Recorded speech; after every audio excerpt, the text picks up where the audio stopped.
ఓం సాయిరామ్ శ్రీమాత్రే నమః. అమ్మ బిడ్డలందరికీ నమస్కారం అండి. అందరూ కూడా సుఖంగా సంతోషంగా ఎప్పుడు కూడా ఆనందంగా ఉండాలి అని చెప్పి మనస్ఫూర్తిగా అమ్మవారి తరపున నేను కూడా కోరుకుంటూ ఉన్నాను. ఈరోజు అమ్మవారు అందించే సందేశం ఏంటి అంటే గనుక, తల్లి ఆలోచించకు, సమయం లేదు, ఈ క్షణం నీకు విలువైనదమ్మా. వెంటనే ఈ 79 లక్షల రూపాయల చెక్కుని తాకు. వెంటనే ఈ ధనాన్ని నీ సొంతం చేసుకోమ్మా అని చెప్పి ఏదో ఒక తెలియని సందేశాన్ని ఈరోజు అమ్మవారు మనకు అందించాలి అని అనుకుంటూ ఉన్నారు. మరి అమ్మవారు ఏ సందేశం అందించినా కూడా అది మన భవిష్యత్తుకు పునాది అని చెప్పి మనందరికీ కూడా తెలిసిన విషయమే కదా. మరి సందేశం వినే ముందు ఎవరికైతే అమ్మవారు అంటే నమ్మకం ఉంటుందో వారందరూ కూడా ఈ వీడియోకి ఒక చిన్న లైక్ అయితే ఇచ్చి వీడియోని వినడం అయితే స్టార్ట్ చేయండి. కింద కామెంట్ సెక్షన్లో శ్రీమాత్రే నమః అని చెప్పి టైప్ చేయడం మాత్రం అసలు మర్చిపోనే వద్దు. అలాగే ఈరోజు అమ్మవారు మనకు ఇస్తున్న సందేశం ఏంటి అంటే కనుక, తల్లి నీకు ఇవాల్టి రోజున శుక్రవారం నీకు అత్యద్భుతమైనటువంటి వరాన్ని ఇస్తున్నానమ్మా. నీ తల్లి నువ్వు ఇప్పటి వరకు చాలా సమయాన్ని నువ్వు వృధా చేశావు.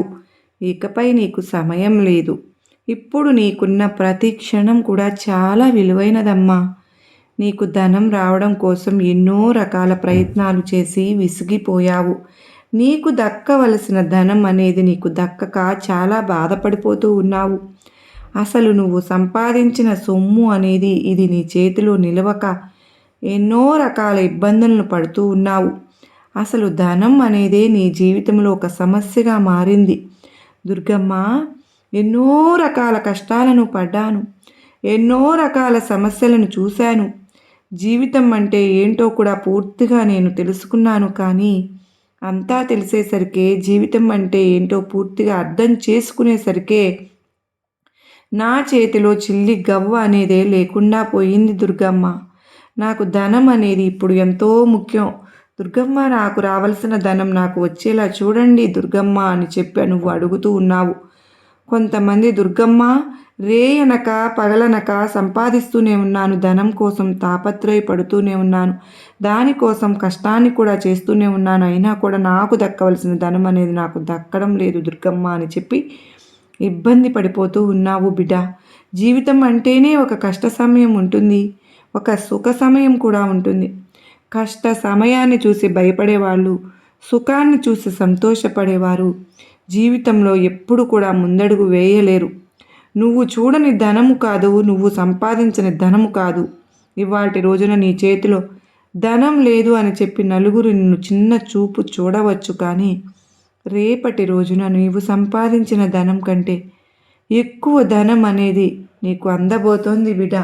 ఇప్పుడు నేను చెప్పే ఈ చిన్న కథను జాగ్రత్తగా విను, అప్పుడే నీకు పూర్తిగా అర్థమవుతుంది.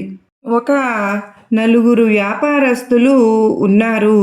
నలుగురు కలిసి చాలా క్రమశిక్షణగా వ్యాపారం చేసుకుంటూ ఉంటారు.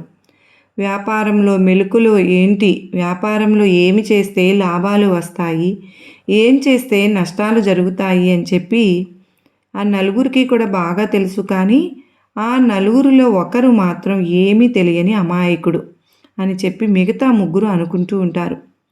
వీరందరూ కూడా ఒకరోజు అడవిలో ప్రయాణం చేసి వేరే దేశానికి వెళ్ళాల్సి ఉంది. అయితే అడవిలో గుర్రాలు పట్టుకుని వాళ్ళు ప్రయాణాన్ని అయితే మొదలుపెట్టారు.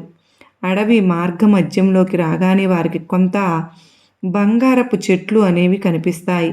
ఒక్కసారిగా నలుగురు ఆ బంగారపు చెట్లను చూసి ఆశ్చర్యపోతారు. కానీ అప్పటికే చాలా దూరం ప్రయాణించిన వారికి కడుపులో ఆకలి కూడా బాగా వేస్తూ ఉంటుంది, దాహం కూడా అనిపిస్తూ ఉంటుంది. అసలు ఈ ఆకలి తీర్చుకోవడం కోసమే దారిలో ఏం దొరుకుతాయా అని చెప్పి ఎదురు చూస్తూ ఉన్న సమయంలోనే వారికి ఈ బంగారపు చెట్లు అనేవి కనిపించాయి.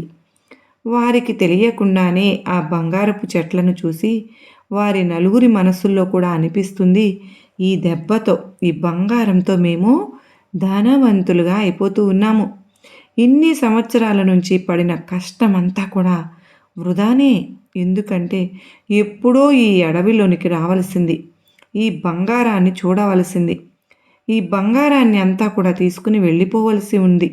మేము ఎప్పుడో ధనవంతులుగా అయిపోయేవాళ్ళము అని చెప్పి వారి మనసులో అనుకుంటూ ఉంటారు. కానీ మిగతా ముగ్గురు ఆలోచించినట్లుగా ఆ ఒక్క వ్యక్తి మాత్రం ఆలోచించలేదు.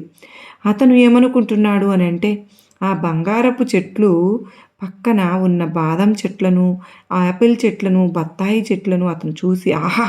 ఇందాక నుంచి ఆకలితో అలమటిస్తున్న నా కడుపుకు ఆహారం దొరికింది కదా అని చెప్పి సంతోషపడుతూ ఉంటాడు. ఇక నలుగురు కూడా గుర్రాలను దిగి అందరూ కూడా వారితో పాటు తెచ్చుకున్నటువంటి గోతాలను తెరిచి ఆ గోతాలలో బంగారాన్ని మొత్తం కూడా వేసేసుకుంటూ ఉంటారు. వారి దగ్గర ఉన్న గోతాలు మొత్తం కూడా నిండిపోతాయి. ఒక్కొక్కటిగా గుర్రాల మీదకి ఎక్కించుకుంటూ ఉంటారు. కానీ అతను మాత్రం బాదం పండ్లను, బత్తాయి పండ్లను, యాపిల్ పండ్లను వీటన్నిటినీ కూడా గోతాల నిండా నింపుకుని అతని యొక్క గుర్రం పైన ఎక్కించుకుంటాడు. మిగతా ముగ్గురు చూసి పకపక నవ్వుతారు. అరే, మేము అనుకున్నది నిజమేరా, ఇంత బంగారం కళ్ళ ముందు కనిపిస్తూ ఉంటే తిండిపోతూ వాడిలాగా నీవు ఎప్పుడూ తిండి గురించే ఆలోచించుకుంటూ ఆ బత్తాయి పళ్ళను, బాదం పళ్ళను తీసుకుని గోతాలకు నింపుతూ ఉన్నావు. జీవితంలో ఇంత బంగారాన్ని ఎప్పుడైనా చూసావా? ఇకపై చూస్తావా అని చెప్పి నమ్మకం అయితే నీకు ఉందా? ఇప్పుడు దొరికిందే అవకాశం అని చెప్పి బంగారాన్ని గోతాల్లోకి ఎత్తుకుని వెళ్ళాలి, కానీ ఇప్పుడు నీకు తిండి కావలసి వచ్చిందా అని చెప్పి మిగతా ముగ్గురు నవ్వుకుంటూ ఉంటారు. అప్పుడు ఆ 4 అతను ఏమి సమాధానం చెప్తాడు అంటే, మనం ఈ మార్గ మధ్యంలో బంగారం కనిపించింది అని చెప్పి కలలో కూడా మనం ఊహించామా? మనం ఆకలి కోసం పండ్లు దొరుకుతాయేమో అని వెతుక్కుంటూ వచ్చిన క్షణంలో మనకు ఈ బంగారం అనేది కనిపించింది. కానీ మన ఆకలిని పక్కన పెట్టేసి బంగారాన్ని వెతుక్కోవడం అనేది, బంగారాన్ని ఆ గోతాలలో నింపుకోవడం అనేది ఎంతవరకు సరైన పని? నాకైతే అసలు అర్థమే కావడం లేదు. ఆకలితో చచ్చిపోతామేమో అనుకుంటే ఈ బంగారం మీద మనకు చచ్చిపోయిన మన శవాల మీద బంగారాన్ని మరొకరు తీసుకుని వెళ్ళిపోతారేమో తప్ప మన ఆకలి అనేది తీరదు కదా.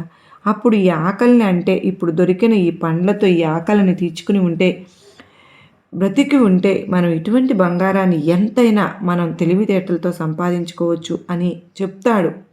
అరే పోరా పిచ్చోడా, మాకు ఇప్పుడు బంగారమే ముఖ్యం, నీ మాటలు మాకు అనవసరం, నువ్వు ఒక పిచ్చోడివి, నీకు నచ్చినట్లుగా నువ్వు చేసుకో అని చెప్పి వారు మాత్రం బంగారాన్ని దొరికిందే అదునుగా జేబుల్లోనూ ఇంకా వాటి సంచుల్లోనూ అన్నింట్లోనూ ఎక్కడ ఖాళీ ఉంటే అక్కడ నింపేసుకుని మొత్తాన్ని కూడా వారి యొక్క గుర్రాలపైకి ఎక్కించేసుకుని నలుగురు కూడా బయలుదేరి వెళ్తూ ఉంటారన్నమాట.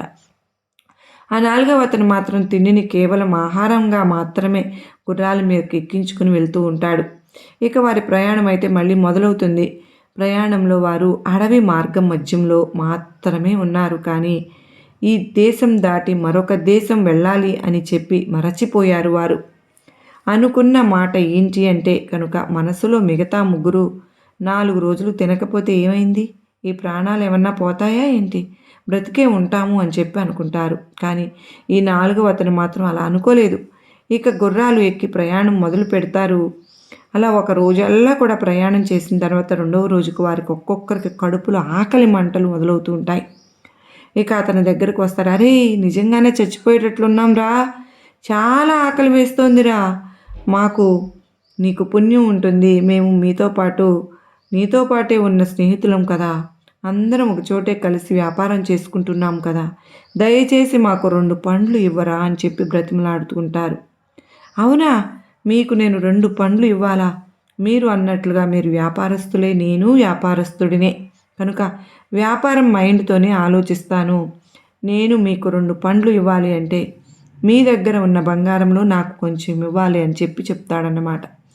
ఇక వారు చేసేది ఏమీ లేక ముగ్గురు దగ్గర నుంచి 3 కాస్త బంగారాలు తీసుకుని అతనికి కొంచెం గోతాల్లో వేసి ఇచ్చి వారికి కావలసిన పండ్లను తీసుకున్నారు.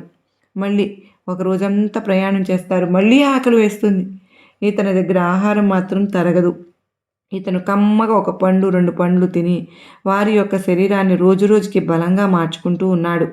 వారేమో అయ్యో వాడు బంగారం అడుగుతున్నాడు, మన ఆకలి తీరాలంటే మన దగ్గర ఉన్న ఈ బంగారం మొత్తం కరిగిపోయేలాగా ఉంది అని చెప్పి ఆకలిని చంపుకుంటూ ఉంటున్నారు.